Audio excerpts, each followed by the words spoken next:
तर फ्रेंड यावेळेमध्ये आपण डिस्कस करतोय निफ्टी बँक निफ्टी आउटलुक सोबतच इंट्राडे मध्ये कशा प्रकारे आपण ट्रेड प्लॅन करू शकतो त्यामागचं आपलं लॉजिक काय आहे. तर आता आपण स्टार्ट करू व्हिडिओला. व्हिडिओ ओनली फॉर एज्युकेशन पर्पजसाठी क्रिएट करतोय. कोणत्या पण प्रकारे बाईंग किंवा सेलिंग रिकमेंडेशन नसणार आहे.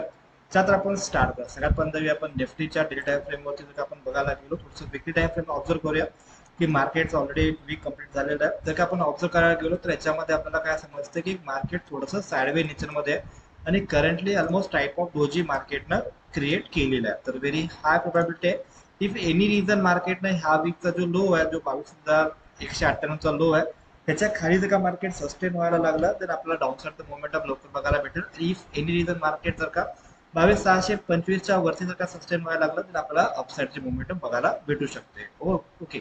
ओव्हरऑल जर मार्केट आहे तर ओव्हरऑल मार्केटचं नेचर जोपर्यंत का 22,800 आणि 21,700 ओके ह्याच्या खाली जोपर्यंत जाणार नाही म्हणजे 21,700च्या खाली जोपर्यंत डेली टाइम फ्रेम किंवा विकली टाइम फ्रेमचा क्लोज येणार नाही किंवा वेगळ्या टाइमचा क्लोज जोपर्यंत 22,800च्या वर येणार नाही तोपर्यंत मे बी प्रोबॅबिलिटी जास्त आहे की मार्केट थोडंसं कन्सॉलिडेशन पिरियड करू शकते. तोपर्यंत मार्केट मे बी याच्या रेंजमध्ये राहू शकते. जर का आपण डेली टाइम फ्रेम जर का ऑब्झर्व करायला गेलो देन डेली टाइम फ्रेमवरती जसं की आपण लास्ट डेला पण डिस्कस केलं होतं की मार्केटमध्ये एक सडन फॉल आला त्यानंतर मार्केटचा या मधल्या रेंजमध्ये थोडंसं टाइमपास करू शकते. रेंज ब्रेक केल्यानंतर त्यामध्ये चांगली मोमेंटम येऊ शकते. ओके. तर ऑलमोस्ट फ्रायडेच्या दिवशी मार्केटमध्ये टॉप पासून डायरेक्टली सेलिंग आलंय आणि सेलिंग येऊन डायरेक्टली मार्केटने जेवढं ग्रीन कॅन्डल तयार केलं होती ऑलमोस्ट त्याच सिनारिओमध्ये टाइप ऑफ एक रेड कॅन्डलचं क्रिएशन केलं आहे. ओके. तर ओव्हरऑल पोझिशन बेसिसवरती थोडंसं मार्केट रेनबोर्ड बिहेवियर दाखवत आहे. आपल्याला जास्त करून इंटरडे वरती जास्त तुम्ही फोकस ठेवला तर त्याला पण बेटर राहू शकते compare to positional because position मार्केटमध्ये मार्केट थोडंसं सॅडवे नेचरमध्ये मार्केट चालू आहे. ओके. आता याच्यामध्ये बेस्ट वे असेल जर का आपल्याला ट्रेड पण इंटरडे मध्ये प्लॅन करायचा असेल इफ एनी रिझन मार्केट जर का गॅप अप ओपन झालं तर थोडंफार मार्केट साईडवे बघायला भेटू शकते. ऑलरेडी आयसीआयसी बँकचा रिझल्ट लागलेला आहे. त्यानंतर ना बऱ्यापैकी याच्यामध्ये इंडसइंड बँक आहे त्याचा पण याच्यामध्ये रिझल्ट लागला तर त्यांचा जो इम्पॅक्ट आहे हा बँक निफ्टीमध्ये राहू शकतोय. तर एक दिवशी एक स्ट्रॉंग अपसाइड मोमेंटम त्यानंतर अगेन स्ट्रॉंग डाऊनसाइड मोमेंटम याच्यामध्ये क्लिअर कट दिसून येते की मार्केटमध्ये अजून पण टॉपला कोण आहेत सेलर स्ट्रॉंग आहेत. ओके. आता याच्यामध्ये जर का मार्केटला अपसाइडला जायचं असेल तर मार्केट प्रयत्न करणार थोडंसं गॅप अप ओपनिंग किंवा मार्केट गॅप अप जर का झालं थोडंसं हॉल्ट करणार आणि डे हायच्या आसपास जायचा प्रयत्न करू शकतोय. अगेन जर का त्यानंतर जर का मार्केटनं 22,740 लेवल जर का ब्रेक केलं सस्टेन राहिला तर आपल्याला ह्याच्यामध्ये अपसाइडचा ट्रेड क्रिएट होऊ शकतो. किंवा सपोज जर का मार्केट जर का डायरेक्टली फ्लॅट ओपन राहिलं किंवा गॅप अप ओपन झालं 22,540-30च्या वरती ओपन राहिला जर का मार्केट अपसाइडला गेलं कुठल्या प्रकारे निगेटिव्ह प्राइस ऍक्शन दिसलं 22,605 पासून 22,640च्या आसपास तर आपण डाऊनसाइडचा ट्रेड याच्यामध्ये क्रिएट करू शकतो. सपोज जर का मार्केट ह्या लेवलच्या आसपास आला थोडंसं टाइमपास केला आणि त्यानंतर जर का 22,640 लेवल का अपसाइडला ब्रेक करायला लागला देन आपल्याला अपसाइडचा ट्रेड याच्यामध्ये क्रिएट करायचा आहे.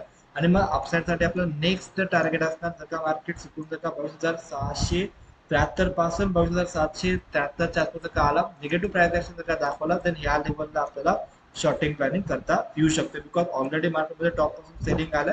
इफ एनी रिझन मार्केट जर का ह्या लेवलच्या आसपास जर का आला तर अगेन मार्केटमध्ये थोडंसं पॅनिक सेलिंग ह्याच्यामध्ये बघायला भेटू शकते. If any reason market gap of जर झाला आणि जर का डायरेक्टली जर का 22,491 पासून 22,521च्या आसपास जर का ओपन झाला निगेटिव्ह प्राइस ऍक्शन दिसला देन ह्याच्यामध्ये मार्केटमध्ये एक सेलिंग होऊ शकते मे बी गॅप फील पण करू शकतोय. Okay. If any reason market flat open राहिला आणि कन्सॉलिडेट केलं मल्टिपल टाइम आणि जर का मार्केटनं 22,385चा जर का लो मार्केटनं ब्रेक केला तर आपण डाऊनसाइडचा ट्रेड पण ह्याच्यामध्ये बघायला भेटू शकतो. आणि आपलं जे डाऊनसाइडचं टार्गेट असेल हे मे बी 22,300 ते 22,270-76च्या आसपासून एखाद्या वेळेस मार्केट डाऊन साईडला येऊ शकते. तर ह्या लेवलच्या खाली आपण डाऊन साईडला ट्रेड पण याच्यामध्ये क्रिएट करू शकतो. तर का गॅप अप झालं 22,530च्या वर ओपन झालं तर थोडंसं वेट करू मार्केट थोडंसं मे बी साईडवे राहू शकते. जर का डाऊनचा ट्रेड करायचा असेल तर कन्सॉलिडेट करून जर का ही लेवल जर का ब्रेक केलं तर डाऊनचा ट्रेड पण करू शकतो. जर अपचा ट्रेड करायचा असेल तर कन्सॉलिडेशन करून जर का डे हाय जर का ब्रेक केला तर आपण अपचा ट्रेड पण याच्यामध्ये क्रिएट करू शकतोय. जर का आपल्याला ह्याच्यामध्ये रिव्हर्सल ट्रेड बघायचा असेल इफ एनी रिझन मार्केट जर का मोठा गॅप डाऊन ओपन झाला किंवा मार्केट डाऊन साईडला आला आणि त्यानंतर जर का मार्केट सपोज 22,280 पासून 22,200चं जे लेवल आहे याच्या आसपास जर का पॉझिटिव्ह प्राइस ऍक्शन जर का दाखवलं तर आपण ह्याच्यामध्ये अपचा ट्रेड पण ह्याच्यामध्ये क्रिएट करू शकतो. चुकून जर का मार्केटने हे लेवल जर का ब्रेक केलं 22,200 लेवल जर का ब्रेक केलं देन आपल्याला चांगली डाऊनसाइड मोमेंटम बघायला भेटू शकते. ओके, आणि त्याप्रमाणे आपण त्यामध्ये ट्रेड प्लॅन करू शकतो. देन आपलं स्ट्रॉंग लेवल रेल 22,000 पासून 22,055 आसपास, त्या लेवलच्या आसपास जर का पॉझिटिव्ह ट्रान्झॅक्शन दिसला देन आपण याच्यामध्ये अपसाइड ट्रेड प्लॅनमध्ये क्रिएट करू शकतो. जर का तुम्हाला पण अशा प्रकारे लेवल ड्रॉ करून जर का शिकायचं असेल देन आपले जे येणारे बॅच आहे त्याच्यामध्ये तुम्ही एनरोल करू शकता. त्यासाठी तुम्ही कोर्ससाठी तुम्ही व्हॉट्सअप करू शकता किंवा कॉल करू शकता. डिस्क्रिप्शन सेक्शन मध्ये नंबर ऑलरेडी दिलेला आहे. ओके, आता आपण या बँक निफ्टीमध्ये कशा प्रकारे आपला ट्रेड प्लॅन बघायला भेटू शकते. जर का आपण बँक निफ्टीचं थोडंसं वीकली टाइम फ्रेम अनालिसिस करायला गेलो तर सेम काइंड ऑफ सिनारिओ ह्याच्यामध्ये पण बनलेला आहे. 49,000च्या वरती जर का सस्टेन राहिला तर चांगली मुवमेंटम अपसाइडला येऊ शकते. जर का 46,500च्या खाली जर का सस्टेन राहिला तर चांगली मुवमेंटम डाऊनसाइडला येऊ शकते. जोपर्यंत मार्केट ह्या हाय आणि ह्या लोच्या मध्ये आहे तोपर्यंत मार्केटमध्ये साइडवे मुवमेंटम राहू शकते. एक perfect doji type of scenario याच्यामध्ये बनलेला आहे. ज्यावेळी डोजीचा हाय ब्रेक केला आणि सस्टेन राहिला त्याने अपसाइडचा मोमेंटम याच्यामध्ये प्लॅन करू शकतो.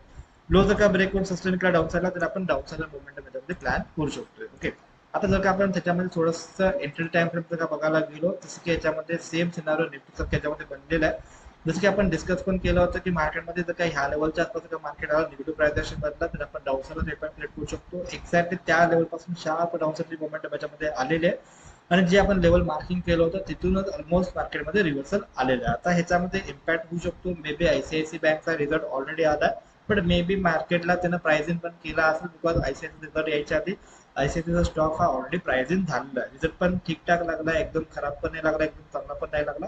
But as per price action जर का बघायला गेला तर ऑलरेडी प्राइसिंग झाल्यासारखं वाटतंय. त्यानंतर इंडस्ट्रियल बँकचा पण रिझल्ट लागलेला आहे. असं बऱ्याच कंपनीचा रिझल्ट आलेला आहे. तर 100% प्रेशर राहू शकते बँक निफ्टीमध्ये. इफ बँक निफ्टीला जर का डाऊनसाइडला यायचं असेल तर बँक निफ्टी फ्लॅट ओपन होऊ शकतो किंवा गॅप ओपन झाला आणि जर का मार्केट डाऊन साईडला आला चुकून जर का 48,080 लेवल जर का मार्केटनं ब्रेक केला आणि सस्टेन केलं डाऊन साईडला तर आपल्याला डाऊनसाइड मोमेंटम याच्यामध्ये बघायला भेटू शकतोय. आपण त्या लेवलच्या आसपास डाऊनसाइडचा ट्रेड प्लॅनच्यामध्ये क्रिएट करू शकतोय. जर का मार्केटला साईडवे जायचं असेल तर मार्केट पॉझिटिव्ह ओपन होऊ शकतोय किंवा फ्लॅट किंवा गॅप ओपन होऊ शकतोय. जर का मार्केट ह्या दोन लेगच्या मध्ये जर का ओपन झाला तर समजून झाला की मार्केट थोडंसं साईडवे राहू शकते त्या डेला. ओके, जर का मार्केटला जर का स्ट्रॉंग अपसाइड जायचं असेल सपोज जर का मार्केट गॅप अप ओपन झालं कन्सॉलिडेट केलं ह्या लेवलच्या आसपास 48,670च्या वर जर का सस्टेन राहिला तर आपण अपसाइड ट्रेड प्लॅनमध्ये क्रिएट करू शकतो. आणि जर का आपल्याला सेलिंग करायचं असेल तर बेस सिनारिओ राहील 49,000 जो की सायकोलॉजिकल नंबर आहे. 49,000 पासून 49,600 आसपास जर का मार्केट आला कुठल्या प्रकारे निगेटिव्ह प्राइस ऍक्शन जर का दाखवला देन त्या लेवलच्या आसपास आपण डाऊनसाइडचा ट्रेड प्लॅनमध्ये क्रिएट करू शकतो. त्याच्या आधी एक थोडंसं लेवल आहे ते म्हणजे 48,800 पासून 48,750 आसपास का निगेटिव्ह प्राइस ऍक्शन बनला देन त्या लेवलला पण आपण डाऊनसाइडचा ट्रेड प्लॅनमध्ये क्रिएट करू शकतो. इफ एनी रिझन मार्केट जर का डाऊनसाइडला आला चुकून जर का मार्केट डाऊनसाइडला आला तर हे बेस सिनारिओ राहील 47,660 पासून 47,713च्या आसपास का पॉझिटिव्ह प्राइस ऍक्शन बनला देन ह्याच्यापासून आपण एक रिव्हर्सल ट्रेड प्लॅन क्रिएट करू शकतोय. आणि जर का मार्केटला साईडवे जायचं असेल तर ही एक दोन लेवल आहे. त्या दोन लेवलच्या मध्ये जर का मार्केट ओपन झालं कुठं पण तर मार्केट मे बी साईडवे राहू शकते. याच्यामध्ये काय पण तुम्हाला चेंजेस वाटले देन आपलं जे फ्री टेलिग्राम चॅनल आहे त्याचं जे लिंक आहे ते व्हिडिओच्या डिस्क्रिप्शन सेक्शन मध्ये आहे तिथून तुम्ही जॉईन करू शकता. त्या लेवलला जर का व्हिडिओ आवडला असेल तर डेफिनेटली लाईक आणि शेअर करू शकता. भेटू पण नेक्स्ट व्हिडिओमध्ये. तोपर्यंत जय हिंद, जय महाराष्ट्र.